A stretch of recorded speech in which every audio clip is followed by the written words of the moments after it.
Hello mga ka-health trends, heto na ang balita sa virus na nakapasok sa Pilipinas o tinatawag itong Mpox.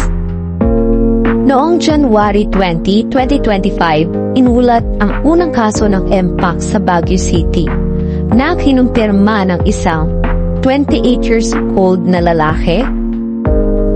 Ang pasyente ay nagpakita ng banayad na sintomas ng impeksyon mula sa MPXV clade 2, isang variant na mas banayad ngunit may potensyal pa rin na makahawa.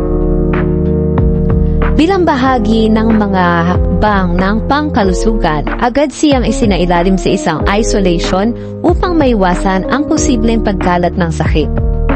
Ang mga opisyal sa kalusugan ng Baguio City ay aktibong nag-monitor sa kalagayan ng pasyente, pati na rin sa iba pang posibleng nakasalamuhan nito. Matapos ang kinakailangang panahon sa gamutan at pagsunod sa mga protocol, pinalabas ang pasyente mula sa isolation noong January 17, 2025, bilang indikasyon na gumaling na ito at hindi na nakakahawa. Ang insidenteng ito ay nagbigay din ng kahalagahan ng mabilis na pagtugon ng mga kaso ng Mpox kabilang ang pagtaas ng kamalayan ng publiko sa pagpapalakas ng kalinisan at pagsunod sa mga alituntunin na kalusugan upang mapigilan ang pagkalat ng sakit sa komunidad.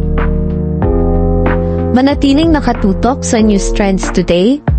Para sa mga trending na balita, huwag kakalimutan mag-like, share, and subscribe.